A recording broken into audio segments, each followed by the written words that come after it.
I didn't put that in. No, leave it out. I'll let you get it. Okay. Wash your hands, folks. You want to live?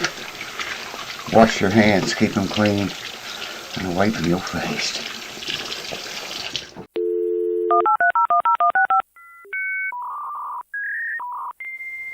Welcome back, folks. Thank you for tuning in.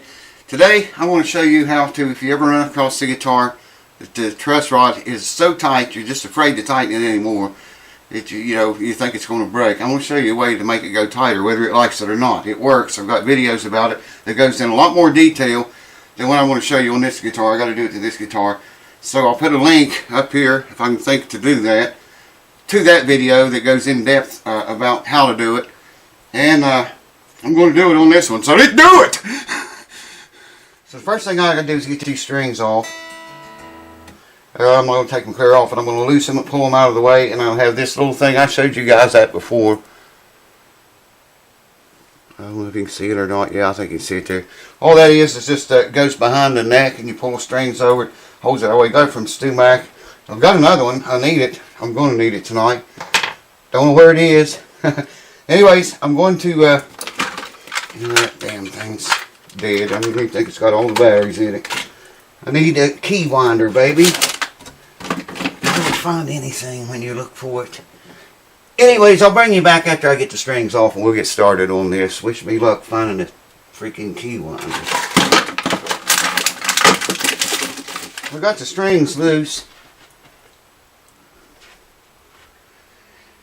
Let's see, I'm going to put this around the neck back here. It'll fit. Wow, that neck's square back there. Get these strings out of the way, man. I should have probably done this before I brought you all back.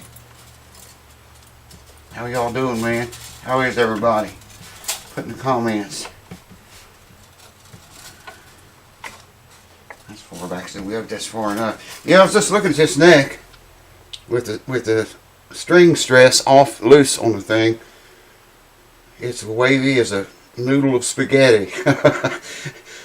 It's got back bow here like that, and then down here it does this number because it's got a ski jump at the end of the fretboard. But what we're concerned with is we want to get more back bow in it. Now what is that? I didn't forgot the size. I think this is it. 9/16? Really? Is that what that says? Yeah, no, 5/16. Okay, it's awful big. I'm not going to try to tighten it anymore. You remember we lubed this thing up. It's tight, man. I mean, I'm afraid of snapping the head off of it, so I'm not going to do it. What I am going to do, though, is something you don't see very often on guitar channels. So let me get set up here for that and get everything I need to do it with. Then I'll bring you back and we'll get right into it. Hold on. Alright, welcome back. I think I got everything I need here now. I think. I'm going to put a piece of leather all the way up on the end of that and clear back here, pretty good ways back here. And then I'm going to take these little blocks and I'll set one right there. Let's see, let's put that. I don't have to get on the fret really with that. I'm going to set the other one back here as far as I can. Okay, you with me so far? I need more hands, man, for a job like this. I'm going to take this old 2x4, which is not really a 2x4, is it? And line it up kind of parallel to it, the neck, and I'm going to put this clamp right in the center. I'm going to have to move that 2x4 in farther. About there, I think it'll be okay. So I can get this clamp in the center of the neck back there. And in the center of the neck up here. And there we go. We have contact. Alright. Now that should be a lot easier to turn that truss rod. But I'm not going to turn it very much. The idea, somebody was asking me about this on YouTube the other day, when they turn their truss rod an eighth or even a quarter of a turn. Should they wait a little while before they go back and adjust it again? Yes, you should, man. This process that I'm doing to this guitar, it's going to take several days to get it. I should be able to pick that up safely now and look at it. Oh yeah, it's already got back bow in it. Big time back bow. This is going to take several days to do this. I'm only going to turn it a tiny crack every day. The reason, you know, like I say, it's got back bow in it, but when you put these heavy string stress on there, it pulls too much relief into it. We want it to land on around I think he said maybe 12,000. We will get to that when we get to it. Right now, we're just going to get some back bow in it and see if we can tighten that any. Like I say, you don't want to go very much with this, man. This, I was using this on another guitar the other day, and the ratchet stripped. I don't know if it broke off teeth or what the deal with that was. I got to hold on to the guitar somewhere, and let's see if we can turn it. I think we're in the camera. Yeah, look at that. A good eighth or quarter of a turn. That was probably closer to an eighth of a turn, but that's all I'm going to go, man, right now. Because like I say, I'll wait till tomorrow. I'll come back here sometime through the day tomorrow. Well, I've got this bench tied up, so I'll have to maybe move over on the other bench. I don't know. Anyways, that what you see me turn that right there, that's enough, especially on a 60-year-old guitar this old. So I'll get you. See, I'm going to get you and show it to you. You know, in all honesty, I would have to say I've probably turned that more than an eighth of a turn. Not quite a quarter, but more than an eighth. Anyways, that's what it looks like under tension. Now, I explain here what's going on for those that might not know. Let me move back. The truss rod is so tight, I'm afraid to tighten it anymore to get, you know, back bow in the neck, okay? So by putting these two blocks here and here, and then laying this 2x4 across the blocks, I have leather under there and under there, and putting a clamp right in the very center of the neck, you might be able to see, yeah, I think you can see back bow in it. The clamp is shoving, you know, the neck up here while it's being held here and here. The clamp is putting force in there, making back bow. I'm pretty sure I can see that in the camera. Maybe if I got up here. I don't know if you're seeing that or not, man. Believe me, though, it's got some wicked back bow in it. Let me get situated here. Okay, there it is. I'm not going to be able to show you because that neck rest is in the way. That's what it looked like at the house. Never sleeps. Hold on. So the only thing I have left to do now, I think this is a 300 watt bulb. It's a heat lamp. It's what it is.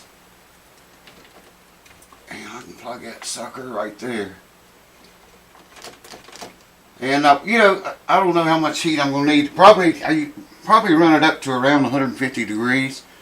I got a digital temperature reader here somewhere. Can't find anything, man, when you need it.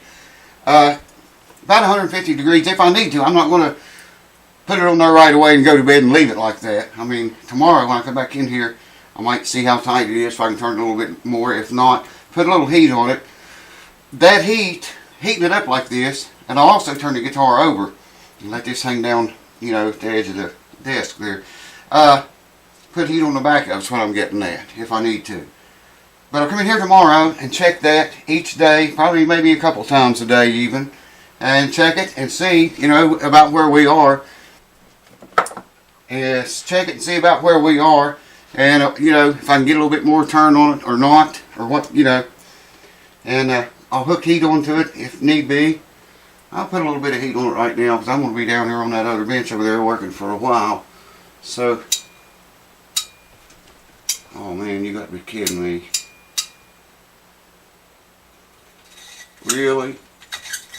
Really, man? The bulb's burned out. Shit! Well, obviously, I'm going to be making a trip to the hardware store tomorrow. Got one out in town here. I can run out and pick up one of those heat lamps. You know, I don't know if they even still sell them or not. They might even make those anymore. Everything's going to LED. You can't get any heat off an LED like that. But we'll find out somehow. I was thinking too, if I can't get a lamp tomorrow, I've done this before. Wrapped a electronic heat pad, baby. Wrap a heat pad around that thing, and you can't get, probably not quite up to 150 degrees, but it'll get hot enough to soften the glue up. That's the whole intent. Soften the glue up, and just let it, get a wee little bit more out of that. If you do it under heat, and then you do get a little bit more, and then let it cool off before I take all this shit off of it, and the glue will help hold that back bow in it. Because them strings, this, what did I say it was, a 52, I think. Yeah, 10 to 52. That's a pretty good bit of force being pulled on that thing, man. So, it's going to hold. It'll work. I'm pretty sure it will. Stay tuned and find out. And we'll learn about it together. Thank you guys for watching. Thanks to all the new subscribers, man. There's a bunch of you guys coming along. I know a lot of you. I see a lot of new names I don't recognize, and some of them I do. The new ones I'm talking about. But I know a lot of the new subscribers don't comment at all, and that's cool. But you should say hello once in a while anyways. Or if you have any questions, ask them. We're going to do another one of those Q&A videos pretty soon. I was looking on there the other day. There's a few more questions on there from what they was, so I'll make a video answering those questions. In the meantime, I'm going to put a link to that thread. It's in my community tab. So if you want some questions answered, want to know about anything that I can help you with, go there, click that link and go there, ask your question, and it'll be on that video whenever I do the video. It's coming pretty soon. I mean, I forgot about it and just looked on there the other day. I figured you'd have more questions than that. There's a few on there, and we'll get to them. Videos coming on that. And stick around and see if this works. It will work, I promise. Cheers. Thank you. See you guys next time. Thank all of the new subscribers, the old ones, the patrons, all of you guys, man. You rock and roll. Especially keeping it here throughout these dark days ahead and behind us. It's bad. Anyway, cheers. Thanks for watching. See you next time. Probably not doing anything now. It's always like that, man. It's always like that. Unbelievable. Unfreaking believable. We've been having a windstorm all day long, man. The wind has puffed and ripped through here 60 miles an hour. Wow, listen, it's just dead calm now. Unfreaking believable. Welcome to the house that never sleeps. I said I will see you next time.